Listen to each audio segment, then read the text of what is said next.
Hello dear students, welcome to my YouTube channel. ಇವತ್ತಿನ ಈ ವಿಡಿಯೋದಲ್ಲಿ ಅಭ್ಯಾಸ 5.3ರಲ್ಲಿ 14ನೇ ಪ್ರಶ್ನೆಯನ್ನು ಬಿಡಿಸೋಣ. ಪ್ರಶ್ನೆ ಏನಿದೆ ನೋಡ್ರಿ, 0 ಮತ್ತು 50ರ ನಡುವಿನ ಬೆಸ ಸಂಖ್ಯೆಗಳ ಮೊತ್ತವೇನು ಅಂತ ಕೇಳಿದ್ದಾರೆ. ಬೆಸ ಸಂಖ್ಯೆಗಳು ಅಂದ್ರೆ ಮೊದಲು ಗೊತ್ತಿರಬೇಕು ನಮಗೆ. ಬೆಸ ಸಂಖ್ಯೆಗಳು ಯಾವ್ಯಾವು? 1ರಿಂದ 50ರ ನಡುವಿನ ಬೆಸ ಸಂಖ್ಯೆಗಳು ಯಾವ್ಯಾವು? 1, 3, 5, 7, 9 ಅಪ್ ಟು ಸೊ ಆನ್ 49. ಇದಕ್ಕೆ ಬೆಸ ಸಂಖ್ಯೆ ಅಂತ ಹೇಳ್ತೀವಿ ನಾವು. ಇಲ್ಲಿ ಎ ಅಂದರೆ ಏನು? ಮೊದಲನೇ ಪದ 1. ಡಿ ಸಾಮಾನ್ಯ ವ್ಯತ್ಯಾಸ ಏನಾಗುತ್ತೆ ನೋಡ್ರಿ, ಎರಡನೇ ಪದದಾಗ ಮೊದಲನೇ ಪದ ಕಳಿಬೇಕು. ಅವಾಗ ಏನಾಗುತ್ತೆ? 3 - 1. ಹಾಗಾದ್ರೆ ಡಿ ಏನಾಯ್ತು? 3 1 ಕಳೆದ್ರೆ 2. ಸಾಮಾನ್ಯ ವ್ಯತ್ಯಾಸ ಏನಾಯ್ತು ರೀ? 2 ಆಯಿತು. ಏನಂದರೆ ಎಷ್ಟು? ಕೊನೆಯ ಪದ 49. 0 ಮತ್ತು 50ರ ನಡುವಿನ ಬೆಸ ಸಂಖ್ಯೆಗಳ ಮೊತ್ತ ಅಂತ ಕೇಳಿದ್ದಾರೆ. ಹೌದಾ? ಅಂದರೆ 0ಯಿಂದ 50ರ ನಡು ಎಷ್ಟು ಸಂಖ್ಯೆಗಳು ಬರ್ತಾವ ಅಂತ ನಮಗೆ ಗೊತ್ತಿಲ್ಲ. ಹಾಗಾಗಿ ಎನ್ ಅಂದ್ರೆ ನಾವು ಕಂಡುಹಿಡಿಬೇಕಾ? ಫಸ್ಟ್ ಎನ್ನನ್ನು ಹೇಗೆ ಕಂಡುಹಿಡಿತೀರಾ? N is equal to a plus n -1 into d. ಈ ಫಾರ್ಮುಲಾ ಯೂಸ್ ಮಾಡಿ ಏನು ಕಂಡುಹಿಡಿಬೋದಾ? ಇಲ್ಲಿ ಎ ಎನ್ ಅಂದರೆ ಎಷ್ಟೈತಿ? 49 ಈಸ್ ಈಕ್ವಲ್ ಟು ಎ ಅಂದರೆ ಎಷ್ಟೈತಿ? 1 ಪ್ಲಸ್ ಎನ್ ಅಂದರೆ ಎಷ್ಟು ಗೊತ್ತಿಲ್ಲ, ಅದನ್ನು ನಾವು ಕಂಡುಹಿಡಿಯತ್ತೀವಿ. -1 ಇಂಟು ಡಿ ಅಂದರೆ ಎಷ್ಟೈತಿ? 2. 49 is equal to 1 plus 2 into n, 2n minus 1 2. 49 is equal to -2 1 ಕಳೆದ್ರೆ -1, ಹಾಗಂದ್ರೆ 2n -1 ಆಯಿತು. ನೆಕ್ಸ್ಟ್ ಏನಾಗುತ್ತೆ ನೋಡ್ರಿ, 49 ಈ -1 ಎಲ್ ಎಚ್ ಎಸ್ ಕಡೆ ಒಯ್ದ್ರೆ +1, +1 ಈಸ್ ಈಕ್ವಲ್ ಟು 2n. 49ಕ್ಕೆ 1 ಕೊಡಿಸಿದ್ರೆ 50 is equal to 2n. N is equal to ಏನಾಗುತ್ತೆ? 50 ಡಿವೈಡೆಡ್ ಬೈ 2. 2 1 2, 2 25ಲೇನ, ಹಾಗಂದ್ರೆ ಎನ್ ಬೆಲೆ ಎಷ್ಟಾಯಿತು? 25. ಅಂದ್ರೆ 25 ಪದಗಳ ಮೊತ್ತ ಎಷ್ಟಾಗುತ್ತಾ ಅದನ್ನು ನಾವು ಕಂಡುಹಿಡಿಬೇಕು. ಇವಾಗ S N is equal to n divided by 2 into 2a plus n -1 into d. ಹೌದಾ? ಇಲ್ಲಿ ಎನ್ ಅಂದರೆ ಸಿಕ್ಕಿದ್ದು ನಮಗೆ 25. ಅಂದರೆ 25 ಪದಗಳ ಮೊತ್ತವನ್ನು ಕಂಡುಹಿಡಿಬೇಕು ನಾವು ಇವಾಗ. ಎನ್ ಅಂದರೆ 25 ಡಿವೈಡೆಡ್ ಬೈ 2 ಇಂಟು 2. ಎ ಅಂದರೆ ಎಷ್ಟೈತಿ? 1 ಪ್ಲಸ್ ಎನ್ ಅಂದರೆ 25 -1 ಇಂಟು ಡಿ ಅಂದರೆ 2. 25 ಡಿವೈಡೆಡ್ ಬೈ 2 ಇಂಟು 2 ಪ್ಲಸ್ 25ರೊಳಗೆ 1 ಕಳೆದ್ರೆ 24 into 2. 25 divided by 2 into 2 plus 24 2 48. 48ಕ್ಕೆ 2 ಕೂಡಿಸಿದ್ರೆ 50. 2 1 2 25. 25 ಇಂಟು 25. 25 ಇಂಟು 25 ಮಾಡಿದ್ರೆ 625. ಹಾಗಂದ್ರೆ ಒಟ್ಟು 25 ಪದಗಳ ಮೊತ್ತ ಎಷ್ಟಾಗುತ್ತಾ? 625. ಇಲ್ಲಿವರೆಗೂ ಅರ್ಥ ಆಗಿದೆ ಅಲ್ರಿ?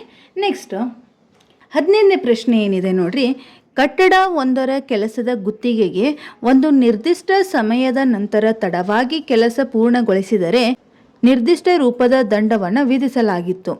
ಅದು ಹೀಗಿದೆ: ಮೊದಲನೇ ದಿನಕ್ಕೆ 200 ರೂಪಾಯಿ, ಎರಡನೇ ದಿನಕ್ಕೆ 250 ರೂಪಾಯಿ, ಮೂರನೇ ದಿನಕ್ಕೆ 300 ರೂಪಾಯಿ ಇತ್ಯಾದಿ. ಅಂದರೆ ಮುಂದಾದವು ಅಂತ. ಪ್ರತಿದಿನ ದಂಡವು ಅದರ ಹಿಂದಿನ ದಿನದ ದಂಡಕ್ಕಿಂತ 50 ಜಾಸ್ತಿ. ಹಾಗಾದರೆ ಒಬ್ಬ ಗುತ್ತಿಗೆಗಾರನು ಒಂದು ಕೆಲಸವನ್ನು ಪೂರ್ಣಗೊಳಿಸಲು 30 ದಿನಗಳ ಕಾಲ ಹೆಚ್ಚು ತೆಗೆದುಕೊಂಡರೆ ಅವನು ಕೊಡಬೇಕಾದ ದಂಡವನ್ನು ಲೆಕ್ಕಾಚಾರ ಮಾಡಿ ಅಂತ ಪ್ರಶ್ನೆ ಕೇಳಿದ್ದಾರೆ. ಒಂದು ಕಟ್ಟಡ ಕಟ್ಟತಾರ, ಆ ಕಟ್ಟಡದ ಗುತ್ತಿಗೆಗೆ ಏನು ಮಾಡ್ಯಾರ? ಒಂದಿಷ್ಟು ಅಮೌಂಟ್ ಕೊಟ್ಟಿದ್ದಾರೆ. ಅಲ್ಲಿ ಏನಾದರೂ ತಡವಾಗಿ ಕೆಲಸಕ್ಕೆ ಬಂದ್ರಂದ್ರೆ ಅವ್ರಿಗೆ ಏನು ಮಾಡ್ತಾರೆ? ಪನಿಷ್ಮೆಂಟ್ ಕೊಡ್ತಾರೆ. ಅದು ಪನಿಷ್ಮೆಂಟ್ ಯಾವ ರೂಪದಾಗ ಇರ್ತೈತಿ? ಅಮೌಂಟದ ರೂಪದಾಗ ಐತಿಲ್ಲ. ಇಲ್ಲಿ ಫಸ್ಟ್ನೇ ದಿನ ಏನಾದರೂ ತಡವಾಗಿ ಬಂದರೆ 700 ರೂಪಾಯಿ, ಅದೇ ಎರಡನೇ ದಿನ ಬಂದರೆ 750 ರೂಪಾಯಿ, ಮೂರನೇ ದಿನ ಬಂದರೆ 300 ರೂಪಾಯಿ. ಪ್ರತಿ ದಿನಕ್ಕೂ ಏನಾಗುತ್ತೆ? 50 ರೂಪಾಯಿ ಜಾಸ್ತಿ ಹಾಕೋತಾ ಹೋಗುತ್ತಾ ಅಂತ ಹೇಳ್ತಾರೆ ಇವರು. ಹಂಗಂದ್ರೆ 30 ದಿನಕ್ಕೆ ಎಷ್ಟಾಗುತ್ತಾ ಅನ್ನೋದನ್ನು ನಾವು ಕ್ಯಾಲ್ಕುಲೇಟ್ ಮಾಡಬೇಕು. ಅದು ಹೇಗೆ ಅಂತ ನೋಡ್ರಿ. ಫಸ್ಟ್ನೇ ದಿನಕ್ಕೆ ಎಷ್ಟು ಅಂತ ಹೇಳಿದಾರೆ ಅವರು? 200 ರೂಪಾಯಿ ಅಂತ ಹೇಳಿದಾರೆ. ಎರಡನೇ ದಿನಕ್ಕೆ 250 ಅಂತ ಹೇಳಿದಾರೆ. ಮೂರನೇ ದಿನಕ್ಕೆ 300 ರೂಪಾಯಿ ಅಂತ ಹೇಳಿದಾರೆ. ಅಪ್ ಟು ಸೋನ್ ಅಂದರೆ ಸಮಾಂತರ ಶ್ರೇಣಿನ ಈ ರೀತಿ ಬರ್ಕೋಬೋದಾ? ಇಲ್ಲಿ ಎನ್ ಅಂದರೆ ಏನು? 30 ದಿನನ, ಅಂದರೆ 30 ದಿನಕ್ಕೆ ಎಷ್ಟಾಗುತ್ತೆ ಅನ್ನೋದನ್ನು ಕ್ಯಾಲ್ಕುಲೇಟ್ ಮಾಡ್ಬೇಕು ನಾವು. ಹಾಗಾದರೆ ಎನ್ ಬೆಲೆ ಏನಾಗುತ್ತಿಲ್ಲ? 30 ಆಗುತ್ತೆ. ಎ ಅಂದ್ರೇನು? ಮೊದಲೇ ಪದನ ಏನೈತಿ? 200 ಐತಿ. ನೆಕ್ಸ್ಟ್ ಡಿ ಫೈಂಡ್ ಔಟ್ ಮಾಡಬೇಕಾ? 250 700 ರೂಪಾಯಿ ಕಳಿಬೇಕು. ಅವಾಗ ಏನಾಗುತ್ತೆ? 250 ಮೈನಸ್ 200 ಮಾಡಿದರೆ 50. ಡಿ ಬೆಲೆ ಎಷ್ಟಾಯಿತು? 50 ಆಯಿತು. ನೆಕ್ಸ್ಟ್ ಏನು ಫೈಂಡ್ ಔಟ್ ಮಾಡಬೇಕು? 30 ಅಂದರೆ 30 ದಿನಗಳ ಮೊತ್ತ ಎಷ್ಟಾಗುತ್ತೆ ಅನ್ನೋದನ್ನು ಫೈಂಡ್ ಔಟ್ ಮಾಡ್ಬೇಕು ನಾವು. ಇವಾಗ 30 ದಿನದ ಮೊತ್ತ ಎಷ್ಟಾಗುತ್ತೆ ಅಂತ ಫೈಂಡ್ ಔಟ್ ಮಾಡೋಕೆ ನಾವು ಎಸ್ ಎನ್ ಸೂತ್ರ ಬಳಸ್ತೀವಿ. S N is equal to n divided by 2 into 2a plus n minus 1 into ಡಿನ. ಇಲ್ಲಿ ಎನ್ ಅಂದ್ರೇನು? 30 ಡಿವೈಡೆಡ್ ಬೈ 2 ಇಂಟು ಎ ಅಂದರೆ ಎಷ್ಟೈತಿ? 200 ಪ್ಲಸ್ ಎನ್ ಅಂದರೆ ಎಷ್ಟೈತಿ? 30 ಮೈನಸ್ 1 ಇಂಟು ಡಿ ಅಂದರೆ ಎಷ್ಟೈತಿ? 50. ಎಸ್ 30 ಈಸ್ ಈಕ್ವಲ್ ಟು 2 1 1 ಉಳಿತು 2 5 ಅಂದರೆ 15 2 30. 15 ಇಂಟು 200 ಇಂಟು 2 ಮಾಡಿದ್ರೆ 400 ಪ್ಲಸ್ 30 1 ಕಳೆದ್ರೆ 29 into 50. Next 15 into 400 plus 29 into 50 ಮಾಡಿದರೆ ಎಷ್ಟಾಗುತ್ತಾ? 1450. ಈ 1450ಕ್ಕೆ 400 ಕೂಡಿಸಿದ್ರೆ ಎಷ್ಟಾಗುತ್ತಾ? 1850.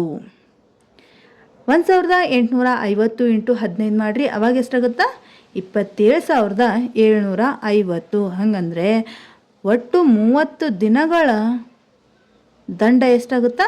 27750 ಆಗುತ್ತಾ? ಇಲ್ಲಿವರೆಗೂ ಅರ್ಥ ಆಗಿದೆ ಅಲ್ರಿ? ಆದ್ದರಿಂದ ಗುತ್ತಿಗೆದಾರನು 30 ದಿನಗಳ ಕಾಲ ಹೆಚ್ಚು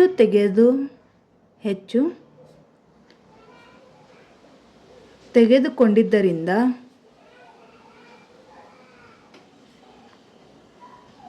ಕೊಡಬೇಕಾದ ದಂಡ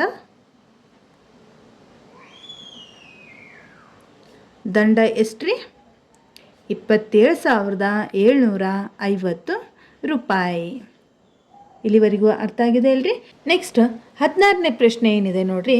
ಒಂದು ಶಾಲೆಯ ವಿದ್ಯಾರ್ಥಿಗಳ ಸಮಗ್ರ ವಾರ್ಷಿಕ ನಿರ್ವಹಣೆಗಾಗಿ 7 ನಗದು ಬಹುಮಾನಕ್ಕಾಗಿ ₹700 ಮೊತ್ತವನ್ನು ನೀಡಲಾಗಿತ್ತು. ಪ್ರತಿ ಬಹುಮಾನವು ಅದರ ಮುಂಚಿನ ಬಹುಮಾನಕ್ಕಿಂತ ₹20 ಕಡಿಮೆಯಾದರೆ ಪ್ರತಿ ಬಹುಮಾನಗಳ ಮೌಲ್ಯ ಕಂಡುಹಿಡಿಯಿರಿ ಅಂತ ಪ್ರಶ್ನೆ ಇದೆ. ಅಂದರೆ ಒಂದು ಶಾಲೆಯ ವಿದ್ಯಾರ್ಥಿಗಳ ಸಮಗ್ರ ವಾರ್ಷಿಕ ನಿರ್ವಹಣೆಗಾಗಿ ಏನು ಮಾಡ್ತಾರೆ? 7 ನಗದು ಬಹುಮಾನಕ್ಕಾಗಿ ಏನು ಮಾಡ್ತಾರೋ ಅವರು ₹700 ಖರ್ಚನ್ನು ಮಾಡ್ತಾರೆ. ₹700 ಮೊತ್ತವನ್ನು ನೀಡ್ತಾರಂತ. ನೆಕ್ಸ್ಟ್ ಏನಂದ್ರೆ ಪ್ರತಿ ಬಹುಮಾನ ಏನಾಗೈತೆ ಅಂದ್ರೆ ₹20 ಕಡಿಮೆ ಹಾಕೋತ ಬರತ್ತಂತ. ಅಂದ್ರೆ ಫಾರ್ ಎಕ್ಸಾಂಪಲ್ ಫಸ್ಟ್ನೇ ಬಹುಮಾನಕ್ಕೆ ₹100 ಇದ್ರೆ ಎರಡನೇ ಬಹುಮಾನಕ್ಕೆ ₹80 ಇರ್ತೈತಿ, ಮೂರನೇ ಬಹುಮಾನಕ್ಕೆ ಎಷ್ಟಿರುತ್ತೆ? ₹60. ಹಿಂಗೆ ₹20 ಕಡಿಮೆ ಹಾಕೋತ ಬರುತ್ತಂತೆ. ಇದನ್ನೇ ಹೇಗೆ ಸಾಲ್ವ್ ಮಾಡಬೇಕು ಅನ್ನೋದನ್ನು ನೋಡ್ರಿ. ಈಗ ಕ್ವಶನ್ದಾಗ ನಮಗೇನು ಕೊಟ್ಟಿದ್ದಾರೆ? S7 ಕೊಟ್ಟಿದ್ದಾರೆ. S7 ಅಂದರೆ ಎಷ್ಟು? S7 ಅಂದರೆ ಎಷ್ಟೈತಿ? ₹700 ಅಂತ ಐತಿ. ಹೌದಾ? ಎನ್ ಅಂದರೆ ಏನು? 7 ಅಂದರೆ 7 ನಗದು ಬಹುಮಾನಕ್ಕೆ ಎಷ್ಟು ತೊಗೊಂಡ್ರವರು? ₹700 ಮೊತ್ತವನ್ನು ನೀಡಿದರು. ಅದೇ ರೀತಿ ಎನ್ ಅಂದರೆ ಏನಿಲ್ಲ? 7. ಡಿ ಸಾಮಾನ್ಯ ವ್ಯತ್ಯಾಸ ಏನಾಗುತ್ತಾ? -20. ಯಾಕಂದರೆ ₹20 ಕಡಿಮೆ ಆಗತೈತಿ ಅಂತ ಹೇಳಿದಾರ. ಹಂಗಂದ್ರೆ ಏನು ಫೈಂಡ್ ಔಟ್ ಮಾಡಬೇಕು? S N is equal to n divided by 2 into 2a plus n minus 1 into d ಅಂತ ಐತೆ ಫಾರ್ಮುಲಾ. ಇಲ್ಲಿ ಎನ್ ಬೆಲೆ ಏನು ಕೊಟ್ಟಿದ್ದಾರೆ? 7 ಅಂತ ಕೊಟ್ಟಿದ್ದಾರೆ. ಅದನ್ನು ಹಾಕಾತೀನಿ. 7 ಡಿವೈಡೆಡ್ ಬೈ 2 ಇಂಟು ಎ ಅಂದ್ರೆ ಕೊಟ್ಟಿಲ್ಲ. ಅದನ್ನು ಹಾಗೆ ಇಟ್ಕೋತೀನಿ. ಪ್ಲಸ್ ಎನ್ ಅಂದರೆ ಏನು ಕೊಟ್ಟಿದ್ದಾರೆ? 7 ಮೈನಸ್ 1 ಇಂಟು ಡಿ ಅಂದರೆ ಎಷ್ಟು ಕೊಟ್ಟಿದ್ದಾರೆ? -20 ಅಂತ ಕೊಟ್ಟಿದ್ದಾರೆ. 7 divided by 2 into 2a plus 7 1 ಕಳೆದ್ರೆ 6 into -20. 7 divided by 2 into 2a minus plus into minus minus 6 2 12 ಅಂದರೆ 120 ಆಯಿತು. ನೆಕ್ಸ್ಟ್ ಏನಾಗುತ್ತೆ ನೋಡ್ರಿ, ಇಲ್ಲಿ ಏನು ಕಾಮನ್ ತೆಗಿತೀರಾ? 2 ಕಾಮನ್ ತೆಗಿಬೋದಾ? ಅವಾಗ ಏನಾಗುತ್ತಾ 7 ಡಿವೈಡೆಡ್ ಬೈ 2 ಇಂಟು 2 ಕಾಮನ್ ತೆಗೆದ್ರೆ ಏನು ಉಳಿತೈತಿ? a ಮೈನಸ್ 6 2 6 12 ಅಂದರೆ 6 ಉಳಿತಾ ಅಂದರೆ 60 ಆಯ್ತು. 2 ಕಾಮನ್ ತೆಗೆದ್ರೆ 60 ಉಳಿತೈತಿ ಇಲ್ಲ. Next 2 2 ಒಂದ್ಲೆ 2 ಒಂದ್ಲೆ 7 into a minus 60. ಈ 7 ಅಂದರೆ ಎಷ್ಟು ಕೊಟ್ಟಿದ್ದಾರೆ ಅವ್ರು ನಮಗೆ? 700 ಅಂತ ಕೊಟ್ಟಿದ್ದಾರೆ, ಹೌದಾ? 700. ಈ 700ನ ಹಾಗೆ ಇಟ್ಕೋರಿ. ಇಲ್ಲಿ ನೋಡ್ರಿ, ನೆಕ್ಸ್ಟ್ ಏನಾಗುತ್ತಾ 700 ಡಿವೈಡೆಡ್ ಬೈ 7, ಯಾಕಂದರೆ ಈ 7ಅನ್ನು ಏನು ಮಾಡ್ತೀನಿ LHS ಕಡೆ ಒಯ್ತೀನಿ, ಅವಾಗ ಏನಾಗುತ್ತೆ ಡಿವೈಡೆಡ್ ಆಗುತ್ತಾ, is equal to a minus 60. 7 ಒಂದ್ಲೆ 7 ಒಂದ್ಲೆ 7 0 ಅಂದರೆ 100 ಆಯಿತು. 7 100ಲೆ 700 ಆಗುತ್ತೆ. 100 is equal to a minus 60 ಆಯಿತು. ನೆಕ್ಸ್ಟ್ ನಮಗೇನು ಬೇಕು? a ಬೆಲೆ ಬೇಕು. ಏನು ಹಾಗೆ ಇಟ್ಕೋತೀನಿ. ಈ 60ನ್ನು LHS ಕಡೆ ಒಯ್ದ್ರೆ ಏನಾಗುತ್ತಾ ಪ್ಲಸ್ ಆಗುತ್ತಾ, ಅಂದರೆ 100 ಪ್ಲಸ್ 60 ಆಯಿತು. ಅಂದರೆ a ಈಸ್ ಈಕ್ವಲ್ ಟು ಎಷ್ಟಾಯಿತು? 100ಕ್ಕೆ 60 ಕೂಡಿಸಿದ್ರೆ 160. ಅಂದರೆ a ಬೆಲೆ ಸಿಗ್ತಾ. ಮೊದಲನೇ ಬಹುಮಾನ ಅಂದರೆ 1ನೇ ಬಹುಮಾನ ಏನಾಯಿತು? ಬಹುಮಾನದ ಮೌಲ್ಯ ಏನಾಯಿತು ಅಥವಾ ಬಹುಮಾನದ ಬೆಲೆ ಏನಾಯಿತು? ಬಹುಮಾನವು 160 ಆಗಿದೆ. ನೆಕ್ಸ್ಟ್ ಎರಡನೇ ಬಹುಮಾನ ಏನಾಗುತ್ತಾ? ಎರಡನೇ ಬಹುಮಾನವು 160ರೊಳಗೆ 20 ಕಳೆದ್ರೆ ಎಷ್ಟು? 140 ಆಗಿದೆ.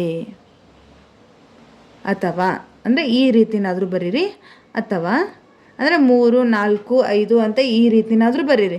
ಇಲ್ಲ ಅಂದರೆ 160. ಇದನ್ನು ಸಮಾಂತರ ಶ್ರೇಣಿಯಲ್ಲಿ ಹೇಗೆ ಬರಿತೀರಾ ಅಂದರೆ 160 140 120 100 80 60 40 3 6 7 ಅಂದರೆ ಬೆಲೆಗಳು ಏನೇನಾಯಿತು ಅಂತ ಗೊತ್ತಾಯ್ತಾ? ಇಲ್ಲಿವರೆಗೂ ಅರ್ಥ ಆಗಿದೆ ಅಲ್ರಿ? ನಿಮಗೇನಾದರೂ ಇದರಲ್ಲಿ ಡೌಟ್ಸ್ ಇದ್ದರೆ ಪ್ಲೀಸ್ ಕಮೆಂಟ್ ಬಾಕ್ಸಲ್ಲಿ ಕಮೆಂಟ್ ಮಾಡಿ, ಹಾಗೆ ನಮ್ಮ ಚಾನಲನ್ನು ಸಬ್ಸ್ಕ್ರೈಬ್ ಮಾಡಿ. ನೆಕ್ಸ್ಟ್ 17ನೇ ಪ್ರಶ್ನೆ ಏನಿದೆ ನೋಡ್ರಿ, ವಾಯು ಮಾಲಿನ್ಯವನ್ನು ಕಡಿಮೆ ಮಾಡಲು ಒಂದು ಶಾಲೆಯ ವಿದ್ಯಾರ್ಥಿಗಳು ಶಾಲೆಯ ಒಳ ಆವರಣ ಮತ್ತು ಹೊರ ಆವರಣ ಗಿಡಗಳನ್ನು ನೆಡುವ ಯೋಜನೆ ಮಾಡಿದರು. ಪ್ರತಿ ತರಗತಿಯ ಪ್ರತಿ ವಿಭಾಗದಲ್ಲಿ ನೆಡುವ ಗಿಡಗಳ ಸಂಖ್ಯೆಯು ಅವರ ಅಧ್ಯಯನ ಮಾಡುತ್ತಿರುವ ತರಗತಿಯ ಸಂಖ್ಯೆಗೆ ಸಮನಾಗಿರಬೇಕೆಂದು ತೀರ್ಮಾನಿಸಲಾಗಿದೆ. ಉದಾಹರಣೆಗೆ 1ನೇ ತರಗತಿಯ ಒಂದು ವಿಭಾಗವು 1 ಗಿಡವನ್ನು, 2ನೇ ತರಗತಿಯ ವಿಭಾಗವು 2 ಗಿಡಗಳನ್ನು, ಹೀಗೆ 12ನೇ ತರಗತಿಯವರೆಗೆ ಮುಂದುವರಿಯುತ್ತದೆ. ಪ್ರತಿ ತರಗತಿಯಲ್ಲಿ 3 ವಿಭಾಗಗಳಿದ್ದರೆ ವಿದ್ಯಾರ್ಥಿಗಳು ನೆಡಬೇಕಾದ ಗಿಡಗಳ ಸಂಖ್ಯೆ ಎಷ್ಟು ಅಂತ ಕೇಳಿದ್ದಾರೆ ಪ್ರಶ್ನೆ. ಅರ್ಥ ಆಯ್ತಲ್ಲ? 1ನೇ ತರಗತಿಯವರು 1 ಗಿಡವನ್ನು 1 ವಿಭಾಗ ಅಂದರೆ ಈಗ ಶಾಲೆಯಲ್ಲಿ ಏನಿರ್ತವೆ ಎ ವಿಭಾಗ, ಬಿ ವಿಭಾಗ, ಸಿ ವಿಭಾಗ, ಡಿ ವಿಭಾಗ ಅಂತ ಹಿಂಗೆ ಸೆಕ್ಷನ್ ಇರ್ತಾವಲ್ಲ, ಅಲ್ಲಿ ಎ ಸೆಕ್ಷನ್ದವರು 1 ಗಿಡ ನೆಟ್ರೆ, ಅದೇ ರೀತಿ 1ನೇ ತರಗತಿಯವರು ಎ ಸೆಕ್ಷನ್ದವ್ರು 1 ಗಿಡ, ಬಿ ಸೆಕ್ಷನ್ದವ್ರು 1 ಗಿಡ, ಸಿ ಸೆಕ್ಷನ್ನವ್ರು 1 ಗಿಡ, ಡಿ ಸೆಕ್ಷನ್ನವ್ರು 1 ಗಿಡ. ಅಂದರೆ ಈ ಥರ ನೆಟ್ರಂದ್ರೆ ಇಲ್ಲಿ ಅವ್ರೇನು ಹೇಳಿದಾರೆ 3 ವಿಭಾಗಗಳಿದ್ದಾರೆ. ಅಂದ್ರೆ ಎ ಬಿ ಸಿ ಅಂತ 3 ವಿಭಾಗಗಳದಾವು. ಈ 3 ವಿಭಾಗಗಳಲ್ಲಿ 1ನೇ ತರಗತಿಯಿಂದ ಹಿಡ್ಕೊಂಡು 12ನೇ ತರಗತಿಯವರೆಗಿನ ವಿದ್ಯಾರ್ಥಿಗಳು ಅವರು ಎಷ್ಟನೇ ತರಗತಿ ಅದಾರಲ್ಲ ಅಷ್ಟು ಗಿಡಗಳನ್ನು ನೆಟ್ರಂದ್ರೆ ಒಟ್ಟು ಎಷ್ಟು ಗಿಡಗಳಾಗ್ತಾವು ಅನ್ನೋದನ್ನು ನಾವು ಸಮಾಂತರ ಶ್ರೇಣಿಯಲ್ಲಿ ಕಂಡುಹಿಡಬೇಕು. ಅದು ಹೇಗೆ ಅಂತ ಬರ್ರಿ ನೋಡೋಣ. 1ರಿಂದ 12 ತರಗತಿ ಅದಾವ. 1 2 3 4 ಅಪ್ ಟು ಸೊ ಆನ್ 12 ಇವೇನು ತರಗತಿಗಳು. ಇಲ್ಲೇ ಈಗ ನಾನು ಏನು ಮಾಡತ್ತೀನಿ ಅಂದರೆ ಫಸ್ಟಿಗೆ ಏನು ಮಾಡ್ತೀನಿ, 1ರಿಂದ 12ನೇ ತರಗತಿವರೆಗೆ ಎಷ್ಟು ಗಿಡಗಳನ್ನು ನೆಡ್ತಾರ ಅನ್ನೋದನ್ನು ಕ್ಯಾಲ್ಕುಲೇಟ್ ಮಾಡ್ತೀನಿ. ಆಮ್ಯಾಗ ಏನು ಮಾಡ್ತೀನಿ ಅಂದ್ರೆ ಆ ಬಂದಿರೋ ಉತ್ತರಕ್ಕೆ 1 ತರಗತಿ ಒಳಗೆ 3 ವಿಭಾಗಗಳದಾವು ಅಂತ ಹೇಳ್ತಾರೆ. ಅಂದರೆ ಅದಕ್ಕೇನು ಮಾಡ್ತೀನಿ 3ರಲ್ಲಿ ಗುಣಿಸ್ಬಿಡ್ತೀನಿ. ಅವಾಗ ನಮಗೇನಾಗುತ್ತಾ ಟೋಟಲ್ ಎಷ್ಟು ಗಿಡಗಳದಾವು ಅನ್ನೋದು ಗೊತ್ತಾಗುತ್ತೆ. ಅದು ಹೇಗೆ ಅಂತ ನೋಡ್ರಿ. ಇಲ್ಲೇ 1 2 3 4 ಅಪ್ ಟು ಸೊ ಆನ್ 12 ಏನಿವು ತರಗತಿಗಳ 1ರಿಂದ 12ನೇ ತರಗತಿವರೆಗೆ ಐತಿಲ್ಲ. ಇಲ್ಲಿ ಎ ಅಂದರೆ ಏನಾಗುತ್ತಾ 1, ಡಿ ಅಂದರೆ ಏನಾಗುತ್ತಾ ಸಾಮಾನ್ಯ ವ್ಯತ್ಯಾಸನೂ ಒಂದಾಗುತ್ತಾ, ಎನ್ ಬೆಲೆ ಎಷ್ಟಾಗುತ್ತಾ 12. ಹಂಗಂದರೆ ನಮಗೆ ಎಸ್ ಎನ್ ಫಾರ್ಮುಲಾ ಗೊತ್ತಾ? ಇಲ್ಲಿ 1ರಿಂದ 12ನೇ ತರಗತಿವರೆಗೆ ಎಷ್ಟು ಗಿಡಗಳನ್ನು ನೆಡಬೇಕಂತ ಕ್ಯಾಲ್ಕುಲೇಟ್ ಮಾಡೋಕ್ಕೆ ನಾವೇನು ಮಾಡ್ತೀವಿ, ಎಸ್ ಎನ್ ಫಾರ್ಮುಲಾ ಯೂಸ್ ಮಾಡ್ತೀವಿ. ಏನೈತ್ರಿ S N formula? S N is equal to n/2 into 2a plus n-1 into d ಅಂತ ಐತೆ. ಇಲ್ಲಿ ಎನ್ ಅಂದರೆ ಎಷ್ಟು? 12 divided by 2 S12 is equal to ಆಯಿತು ಇಂಟು 2 ಇಂಟು ಎ ಅಂದರೆ 1 ಪ್ಲಸ್ ಎನ್ ಅಂದರೆ 12 ಮೈನಸ್ 1 ಇಂಟು ಡಿ ಅಂದರೆ 1. 2 1 2 6 12 6 ಇಂಟು 2 1 2 ಪ್ಲಸ್ 12 1 ಕಳೆದ್ರೆ 11 11 ಇಂಟು 1 11 ಆಯ್ತು. ನೆಕ್ಸ್ಟ್ 11ಕ್ಕೆ 2 ಕೊಡ್ಸಿದ್ರೆ 13 13 6 13 6 78. ಆದ್ದರಿಂದ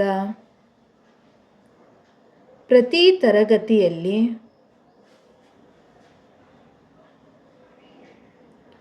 3 ವಿಭಾಗಗಳು ಅಂತ ಹೇಳಿದ್ದಾರೆ. ಹೌದಾ? 3 ವಿಭಾಗಗಳಿದ್ದರೆ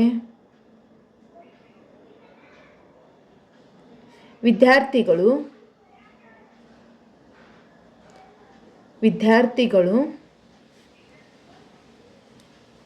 ನೆಡಬೇಕಾದ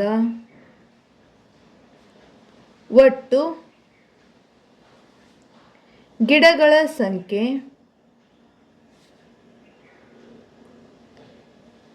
ಎಷ್ಟಾಗುತ್ತೆ ರೀ?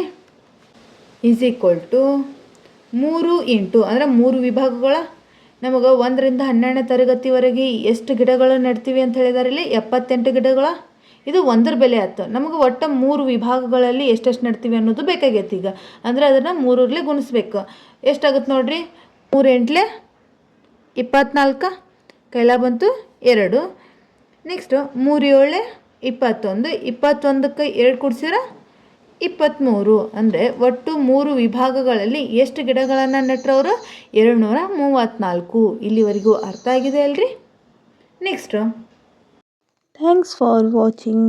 ಈ ವಿಡಿಯೋ ಇಷ್ಟ ಆದರೆ ಲೈಕ್ ಮಾಡಿ, ಶೇರ್ ಮಾಡಿ, ಕಮೆಂಟ್ ಮಾಡಿ, ಹಾಗೆ ಸಬ್ಸ್ಕ್ರೈಬ್ ಮಾಡಲು ಮರಿಬೇಡಿ.